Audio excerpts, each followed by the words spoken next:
உச்சநீதிமன்ற தலைமை நீதிபதியே தாக்குவதற்கு முயற்சி. வழக்கறிஞர் செய்த சம்பவம் என்ன? உச்சநீதிமன்ற தலைமை நீதிபதி பி.ஆர். கவாய் அவர்களையே தாக்குவதற்கான முயற்சி. பட்டியல் மக்களை பாஜக, RSS சங்க பரிவாரங்கள் நடத்தக்கூடிய விதம் என்ன? வழக்கறிஞர் செய்த சம்பவம் அவலமான செயலாக மாறி விசாரணைக்கு உட்படுத்தியிருக்கிறார்கள். டெல்லியில் நடந்த பரபரப்பான தகவல். இதனுடைய முழு விவரம், பின்னணியை இந்த வீடியோவில் பார்த்திருக்கிறோம். வாங்க வீடியோக்குள்ள போகலாம்.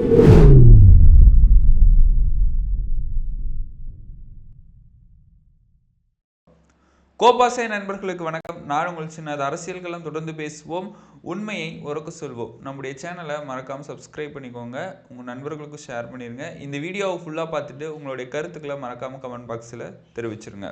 உச்சநீதிமன்றத்துடைய தலைமை நீதிபதியை பிரதமருக்கு ஈக்குவலாக பார்க்கக்கூடிய ஒரு பதவி. அப்பேற்பட்ட பதவியில் இருக்கக்கூடிய பி.ஆர். கவாய் அவர்கள் மீது தாக்குவதற்கான முயற்சி நடந்திருக்கு. உச்சநீதிமன்றத்தில் நடந்த விஷயம் என்ன, அது சார்ந்த முழு விபரத்தை பார்க்கறதுக்கு முன்னாடி, இது முதல் முறையா பட்டியலின மக்களை பார்ப்பனிய RSS பாஜக கும்பல் எப்படி நடத்துகிறது அப்படின்னு பார்த்தோம்னா, உச்சநீதிமன்றத்துடைய தலைமை நீதிபதி அம்பேத்கர் சிந்தனைவாதி, பகுத்தறிவு மிக்கவர் பி.ஆர். கவாய் அவர்கள் என்னைக்கு பதவியேற்றாரோ அன்னைக்கே சொந்த மாநிலமான மகாராஷ்டிராவில் இருக்கக்கூடிய நாக்பூர் அப்படிங்கிற கோயிலுக்கு போறாரு. வந்துட்டு போனதுக்கு அப்புறம் அந்த கோயிலை கழிவுட்டதாக பின்னாடி செய்திகள் வெளியாகி இருக்கிறது. அப்ப ஒரு பட்டியலின மக்களை பாஜக, RSS கும்பல் எப்படி நடத்துகிறதுன்னு பாருங்க. பி.ஆர். கவாய் அவர்களுக்கு மரியாதை அப்படிங்கிறதே பாஜக கும்பல் கொடுப்பது கிடையாது. அப்படி கொடுக்காத பட்சத்துல தான் உச்சநீதிமன்றத்தில் ஒரு வழக்கு விசாரணை வந்திருக்கிறது. அந்த வழக்கு விசாரணையில் இது போன்ற சம்பவம் நடைபெற்றதாக டெல்லி தகவல் சொல்லியிருக்கிறாங்க. இது மட்டும் இல்லாம இதுக்கு முன்னாடி நடந்த சம்பவங்கள்லாம் பார்த்தோம்னா, பட்டியல் சமூகத்தை சேர்ந்த பி.ஆர். கவாய் அவர்களை இது போன்று வேண்டுமென்றே நடத்துகிறார்களா அப்படிங்கிற சந்தேகம்லாம் எழும்பியிருக்கு. இதே மாதிரிதான் மும்பைக்கு ஒரு தடவை போறாரு. மும்பை ஏர்போர்ட்ல வரவேற்கிறதுக்கு அந்த மாநில முதலமைச்சர் இல்லை, துணை முதலமைச்சர் இல்லை, பாஜகவை சேர்ந்தவர்கள் யாருமே இல்லை அப்படிங்கிறதுலாம் இதெல்லாம் குறிப்பிட்ட சம்பவம். சரி, உச்சநீதிமன்றத்தில் என்னதான் நடந்துச்சு? டெல்லியிலிருந்து பரபரப்பான தகவல் வருது. ஒரு வழக்கறிஞர் சூவை வீசுவதற்கான முயற்சியெல்லாம் எடுத்திருக்கிறாங்களே, ஏன் இந்த கொடூர சம்பவம் நடந்திருக்கு அப்படின்னு பார்த்தோம்னா, அதுக்கு பின்னாடி ஒரு வழக்கு விசாரணை இருக்கு. அது என்னன்னு பார்ப்போம். அதாவது மகாராஷ்டிராவில் கஜூரா, மத்திய பிரதேசத்தில் ஜவேரி கோயில்னு ஒரு கோயில் இருக்குங்க. அந்த கோயிலுக்கு வெளியில 7 அடி உயரம் கொண்ட விஷ்ணுவுடைய சிலை. அந்த விஷ்ணு சிலை சிதைக்கப்பட்டதாக, தலை இல்லாமலாக இருக்கிறதாக சொல்லப்படுகிறது. இதை வேற எந்த மதத்தினரும் இதை வழக்கு விசாரணை பண்ணலை, வழக்கை தொடுக்கல. இந்து மதத்தை சார்ந்த இருவேறு குழுக்கள் இதை வழக்காக கொண்டு வராங்க. என்னன்னா, அவங்க ஏற்கனவே ஒரு பிரச்சனை போயிட்டு இருக்கு, பல நாள் பிரச்சனை. இந்த சிதைக்கப்பட்ட சிலை கோயிலுக்குள்ள வைக்கணுமா வேணாமா அப்படின்னு. ஒரு கூட்டம் என்ன சொல்றாங்க, இந்த சிதைக்கப்பட்ட சிலையை கோயிலுக்குள்ள வைக்கணும் அப்படிங்கிறாங்க. இன்னொரு கூட்டம் என்ன சொல்றாங்க, இந்த சிதைக்கப்பட்ட சிலையை கோயிலுக்குள்ள வைக்க கூடாது அப்படின்னு தகராறா மாறி உச்சநீதிமன்றத்துக்கு இந்த வழக்கு விசாரணை வருகிறது. அதுல இந்த விசாரணை செய்கிறார் பி.ஆர். கவாய் அவர்கள். செய்ததுல ஒரு கூட்டம் பி.ஆர். கவாய் அவர்கள் கேட்கிறாரு, என்ன எதுக்காக சண்டை, ஏன் இந்த விஷ்ணு சிலையை உள்ள வைக்க கூடாது அப்படின்னு நினைக்கிறீங்க அப்படின்னு கேட்டதுக்கு, அதுக்கு ஒரு கூட்டம், அதாவது இருவேறு இந்து மதங்கள் தான் அடிச்சுக்கிறாங்க. அதுல ஒரு கூட்டம் சொல்றாங்க, இது அப்ப இருந்த முகலாய மன்னர்களால் சிதைக்கப்பட்ட சிலை, அதுவும் இஸ்லாமியர்கள் சிதைக்கப்பட்ட சிலை, அதனால உள்ள வைக்க கூடாதுங்கிறாங்க. இன்னொரு கூட்டம், அப்ப இந்துக்கள் செஞ்சிருந்தா வைப்பீங்களா அப்படிங்கிற மாதிரி கேள்வி கேட்குறாங்க. அதுவே பிராமணர்களை செய்தா வைப்பணும் மறு கூட்டம் சொல்றாங்க. இப்படி வாதம் தொடர்ந்து கொண்டு இருக்கிறது. பி.ஆர். கவாய் அவர்கள், உங்க வாதத்தை நிறுத்துங்க, நீங்க விஷ்ணுக்கிட்டே கேட்டு சொல்லுங்க, விஷ்ணு தான் சக்தி வாய்ந்தவராச்சு அப்படின்னு அவர் சொல்லியிருக்கிறாரு. அதாவது அவர் அம்பேத்கருடைய சிந்தனைவாதி, பகுத்தறிவால், அவருடைய பகுத்தறிவால விஷ்ணு சொல்றதே கேட்டு நான் தீர்ப்பு கொடுக்குறேன் அப்படிங்கிற மாதிரி நக்கலா சொல்லாம அவங்க வழியிலேயே வராரு. ஆனா இந்த RSS பார்ப்பனிய கும்பல் இதை எப்படி டெல்லி முழுவதும் பரப்புறாங்க. இவர் இந்து மதத்துக்கே எதிரானவர், சனாதனத்துக்கே எதிரானவர், அப்படியான்னு பி.ஆர். கவாய் அவர்களை ஒரு தவறான கண்ணோட்டத்தில் முழுவதுமாக இந்த செய்தியை பரப்புகிறாங்க. அப்படி பரப்புனதின் விதமாகத்தான் இந்த சம்பவம் நடந்திருக்கு. அதாவது வழக்கறிஞர் ராகேஷ் கிஷோர் அப்படிங்கிறவர் உச்சநீதிமன்றத்தில் ஒரு பண்டில் ஆஃப் டாக்குமெண்ட்ஸ்லாம் எடுத்துக்கிட்டு போகிறாரு. பிஆர் கவாய் இன்னொரு பக்கம் அந்த சைடில் அவருடைய சேம்பருக்கு போகிறதுக்காக நடந்து போயிட்டு இருக்கிறாங்க. அந்த அந்த இடத்துல தான் இந்த சம்பவம் நடந்திருக்கு. அங்கிருந்து ஷூவை கழட்டி வீசுவதற்கான முயற்சி வீசி இருக்கிறாங்க. அந்த டாக்குமெண்ட்டை வீசுறதுக்கான அவரை தாக்குவதற்கான முயற்சி நடந்திருக்கு. இதை பின்னாடி இருந்தவங்களாம் பார்த்து கட்டுப்படுத்தி இருக்கிறாங்க. அங்கே இருக்கக்கூடிய போலீஸாரெலாம் கட்டுப்படுத்தி இருக்கிறாங்க அப்படின்னு டெல்லி தகவல் சொல்கிறாங்க. அதுக்கப்புறம் வீசினதுக்கப்புறம் வீசிட்டார், ஷூவை வீசிட்டாரு. அதுக்கு பின்னாடியே ஜஸ்டிஸ் வினோத் அவர்களும் வந்துட்டு இருக்கிறாங்க.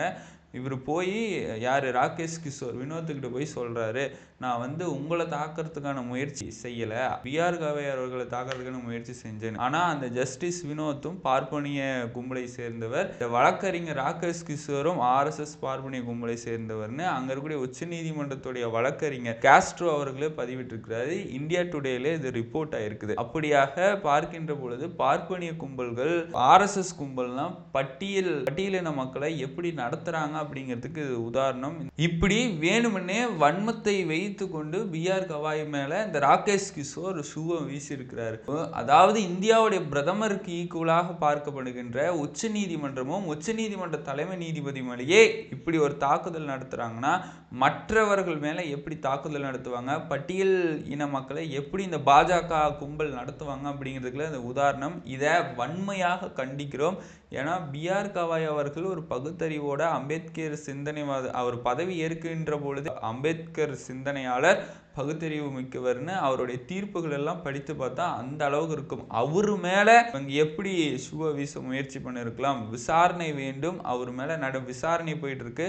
ஒரு தீவிர நடவடிக்கையை ராகேஷ் கிஷோர் மீது எடுக்க வேண்டும். அட்வொகேட் காஸ்ட்ரோ அவர்கள் இதை எது மாதிரி சொல்றாரு அப்படின்னு பார்த்தோம்னா, எந்தெந்த நீதிமன்றங்களில் பார்ப்பனிய கும்பல் இருக்கோ அங்க நீதி கிடைக்காது அப்படிங்கிற மாதிரி கடுமையான விமர்சனத்தை தெரிவித்திருக்கிறார். ஆனா பிஆர் கவாய் அவர்கள் இதை பார்த்துட்டு என்ன சொல்லியிருக்கிறாரு தெரியுமா? ராகேஷ் கிஷோரை பார்த்தே சொல்றாரு, இந்த மாதிரியான விஷயங்கள் எல்லாம் பாதிக்காது, நான் இந்த விசாரணையை தொடரதான் போறேன் அப்படிங்கிற மாதிரி தெரிவிச்சிருக்கிறாரு. என்ன மாதிரி மனுஷன் பார்த்தீங்களா? ஏன்னா அவர் பதவி ஏற்றதிலிருந்தே அவர் ஒரு சில விஷயங்களை குறிப்பிட்டிருக்கிறார். இந்தியாவில் பாராளுமன்றமோ சட்டமன்றமோ அரசாங்கமோ எதுவுமே கிடையாது, இதுக்கு எல்லாத்துக்கும் மேலே இந்தியாவுடைய அரசியலமைப்பு சட்டம் இருக்கு, அதுபடி தான் நடப்பேன் அப்படிங்கிற மாதிரி சொல்லியிருந்தார். இப்போ இந்தியாவுடைய அரசியலமைப்பு சட்டப்படி நடக்கின்ற பிஆர் கவாய் அவர்களுக்கே இது போன்ற கொடுமைகள் ஏற்படுகிறது. உச்ச நீதிமன்றத்திலே பாதுகாப்பு இல்லை, உச்ச நீதிமன்ற நீதிபதிக்கும் பாதுகாப்பு இல்லைன்னா அப்போ இந்தியாவோட ஜனநாயக மக்கள் எப்படி பாதுகாப்பை உறுதி செய்யறது? ஆர்எஸ்எஸ் பார்ப்பனிய சங்க பரிவாரம் கும்பல் இருக்கிற வரைக்கும் இந்தியாவில் எந்த நன்மையும் நடக்காது. இவங்க வன்மத்துடன் தொடர்ந்து பட்டியலின மக்களை இப்படியாகத்தான் நடத்தி கொண்டிருக்கிறார்கள். இது மட்டும் இல்லை, பல்வேறு சம்பவங்களில் பார்த்தோம்னா இஸ்லாமியர்களுடைய உரிமையை படிக்கிறாங்க, தலித்துகள் பழங்குடியினர்கள் எல்லாம் மாவோயிட்ஸுன்னு அப்படின்னு ஒரு முத்திரை குத்துறாங்க.